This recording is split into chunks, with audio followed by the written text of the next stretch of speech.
நம்ம எது சாப்பிட்டாலுமே பல்லுக்கு இடையில உள்ள கேப்பில் மாட்டிக்குதுன்னு சொல்லி டூத் பிக்கையோ இல்லை சேஃப்டி பின்னையோ அந்த இடத்துல வச்சு குத்திக்கிட்டே இருக்கீங்களா? அப்போ உங்களுக்கான வீடியோ தான் இது. யூஸ்வலாக நம்ம நான்வெஜ் சாப்பிடும்போதோ இல்லை ஃபைப்ரஸ் ஃபுட், அதாவது நார் சத்து உள்ள உணவுப் பொருள் சாப்பிடும்போதோ நம்ம பல்லுக்கு இடையில மாட்டுறதுங்கிறது நார்மலான விஷயந்தான். சில பேருக்கு ஈறு இறங்கி இந்த மாதிரி இருக்கும். அவங்களுக்கு ஆல்ரெடி 2 பல்லுக்கு இடையில உள்ள கேப் அதிகமாக இருக்கும். அவங்களுக்கு பெரிய பெரிய உணவு துகள்லாம் அந்த இடத்துல போய் மாட்டும். இந்த டைமில் அவங்க அந்த உணவு துகளை எடுக்கிறதுக்கு டூத் பிக்கோ இல்லை சேஃப்டி பின்னோ யூஸ் பண்ணுவாங்க. இப்படி டூத் பிக் யூஸ் பண்ணுறதால அவங்க அந்த உணவு துகளை எடுக்கிறது மட்டும் இல்லாமல் கம்ஸ்லேயும் எங்கேயாவது குத்திக்க சான்ஸ் இருக்குது. கம்ஸில் எதுவும் குத்திக்காமல் அந்த உணவு துகளை மட்டும் க்ளீன் பண்ணுறதுக்கு ஒரு ப்ரஷ் இருக்குது. அதுக்கு பேர் interdental brush. Interdental brush use பண்ணுறதால நம்ம பல்லுக்கு இடையில மாட்டின உணவு துகள்களை ஈஸியாக க்ளீன் பண்ண முடியும்.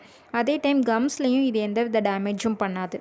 உங்களில் யாருக்காவது இந்த மாதிரி சாப்பாடு மாட்டுற ப்ராப்ளம் இருந்ததுன்னா டூத் பிக்கோ இல்லை சேஃப்டி பின்னோ யூஸ் பண்ணாமல் இன்டர்டென்டல் ப்ரஷ் வாங்கி யூஸ் பண்ணுங்கள்.